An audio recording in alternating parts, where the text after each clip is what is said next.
Hi everyone! So as some of you know, I recently recorded the complete set of Scriabin Etudes Opus 8.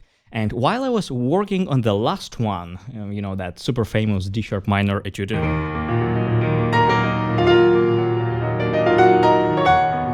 this one, I decided to check out a few recordings out for inspiration just to see how other pianists play it. And it was like 1 month before my recording. And now that's one of those pieces every well-trained pianist has heard thousands of times. I mean, when I was a kid, it felt like every young prodigy was obliged to play it at every single competition and exam.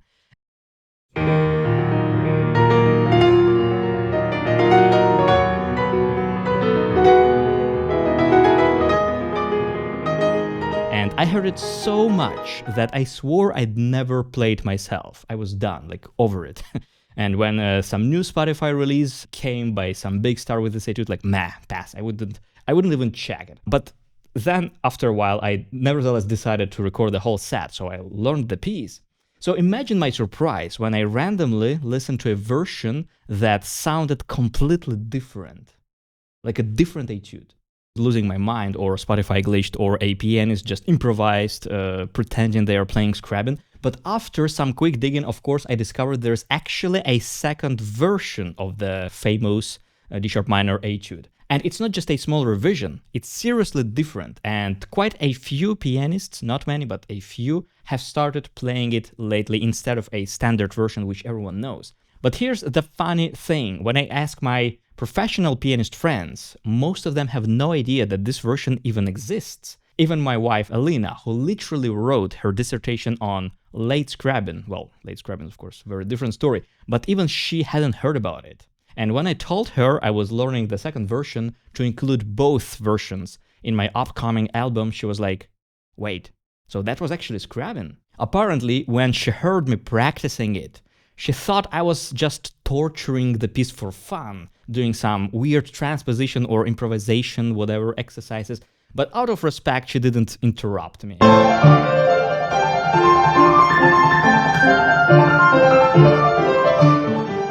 The reason most professional pianists don't know about this version is simple. It only appears in newer editions like Henle and also Kahneman Budapest edition, which I couldn't find in a paper copy, just some scans on internet, and you can find this edition on IMSLP, but it pretends to be like edition Musica from Soviet Union times, so it's a little bit a mess, it's a little bit tricky to find this piece. And the easiest way to find it if you go for the newest Henle edition, which includes both versions. And since we've all known the original version since childhood, no one really bothers to check for updates. It's one of those pieces that feels too famous to ever surprise you, until it does. By the way, if you like this piece, if you want to master it, I just released a new in-depth course covering technique, efficiency, practice, and pedaling, and all the other aspects of mastering this piece, and the interpretation, of course, of both versions of this etude. So check it out. There is a 50% discount for the first week. Now, what's actually the story behind these two versions? Well, it turns out that Scriabin himself was a bit torn and insecure about it. In a letter to his publisher, Belyaev, he wrote the following, quote, "You've probably already received the etudes, including the second version of the D-sharp minor one, but I don't want to publish it just yet. Something about it doesn't satisfy me. Honestly, everyone kept pestering me to rework it." So basically, he gave into pressure, he created the second version of the last etude, and then wasn't really happy with the result. Classic composer dilemma. When the etudes were finally published in 1895, Scriabin still told Belyaev not to print that second version for the time being. Later, in 1897, there was a revised version, and the changes there are considered Scriabin's final approved corrections, and still no second version, so he just didn't want to publish it. So what we have now is a rare snapshot of Scriabin's creative indecision, one version polished and published, the other left behind like a mysterious alternate universe. Funnily enough, the main version of this etude has honestly become so completely worn out, everyone's tired of it. It's so overplayed and had this reputation of being a loud, bombastic, look how strong I am, Russian school pianist competition piece. So when I show my friends the alternative version, they're like, wow, this one is so beautiful. Why did Scriabin prefer the other one?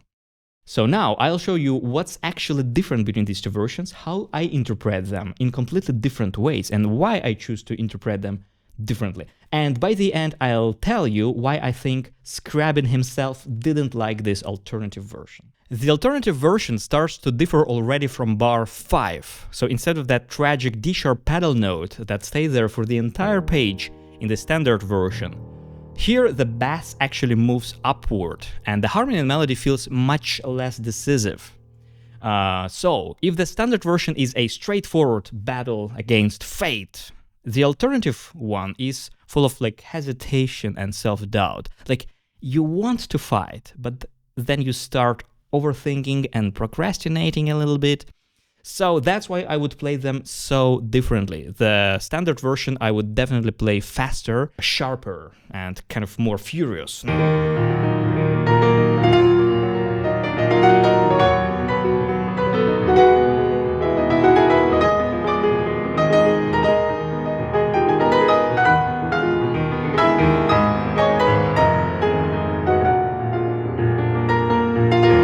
Some kind of that attitude. But the alternative version, I would play kind of warmer, a little bit, maybe more singing, and not as quickly and not as loudly.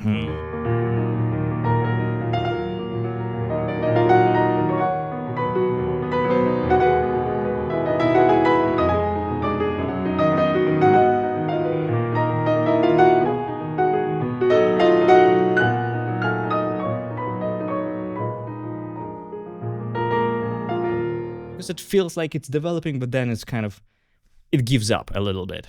On the next page also, you try to fight again. It feels like you're starting a development, but then...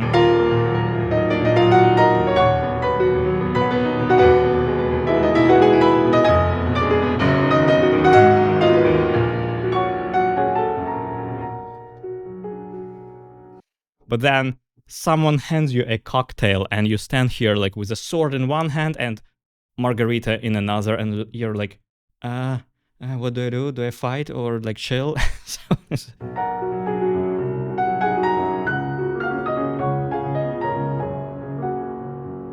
So that's the alternative version. That's why I wanted to play these two versions in completely different characters. The standard version, fast and sharp, very straightforward, like an explosion of energy. And the alternative one, more lyrical, softer, as if it wants to become dramatic, but keeps melting down halfway through, kind of like my old HP laptop. The middle section is even more striking. So instead of the nervous, mysterious F-sharp minor of the standard version, which I personally like to play in a sort of anti-sentimental, but rather surreal way with restless rubato, and it's kind of like pleasant but almost not pleasant, like tickling someone with a feather, you know, like a little bit like that. So I would go for something like...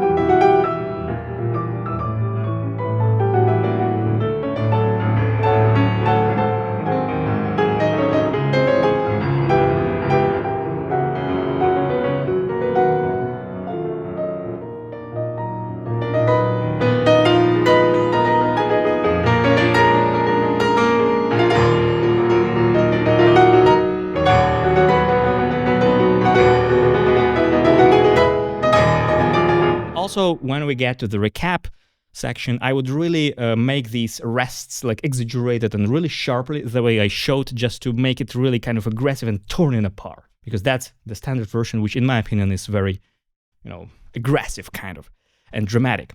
But when it comes to the alternative version, it's very different, because we find ourselves suddenly in F-sharp major. And if you're used to the original, it sounds almost ridiculously sweet. So for this one, I played more in a like 19th century romantic style. More singing, more legato, and less of that sharp, restless rubato.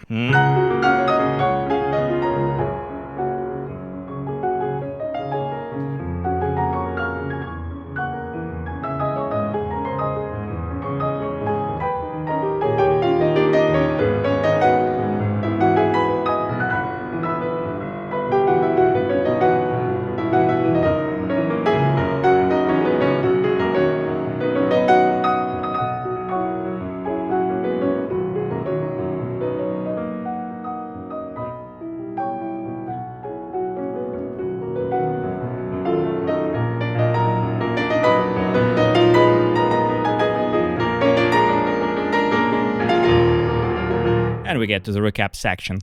And even for the climax of the recap section, they are different too. In the alternative version, the build-up is longer and heavier, so it takes time. It takes more time to catch fire, unlike the blitzkrieg momentum of the standard version that just takes off instantly. That's why the recap section also I would play a little bit milder. I would not stress those rests so much in the alternative version, and it's kind of like milder, less decisive, and takes longer to lift off.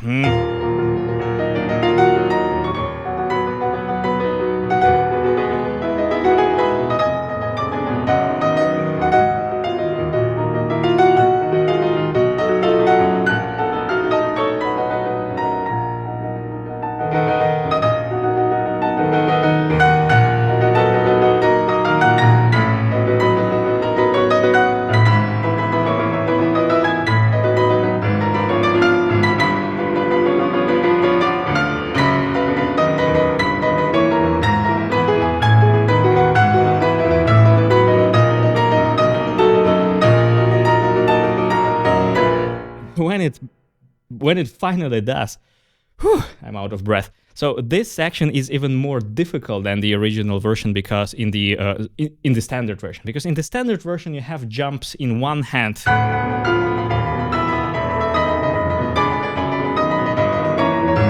Which is already quite challenging, I have to say.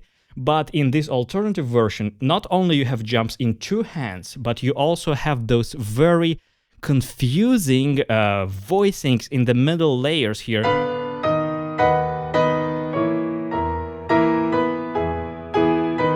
Which is so confusing to play in a faster tempo, and so you have basically a technical issue when you have to leap both hands, and also you have to think really quickly, have very quick reaction, and a very high degree of automaticity to manage this. And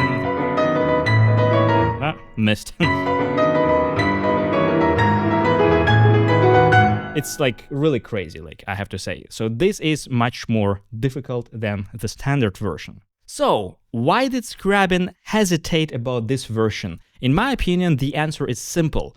This alternative version can't quite decide what it wants to be, a tender lyrical piece or a dramatic, fierce one. It's emotionally indecisive, so it develops but then kind of backs off, develops again and backs off. Although at the end it really delivers a very satisfactory climax, but again it's like kind of almost unnecessarily difficult. But ironically, because the standard version is so overplayed and we kind of fed up with it so much, and because we as listeners and as a society nowadays gravitate more towards more like kind of nice, almost like sentimental music, easier to digest music, maybe less competition bombastic repertoire, I wouldn't be surprised if this alternative version becomes even more popular and becomes like a new standard in a few years. So anyway, thanks for exploring these versions with me.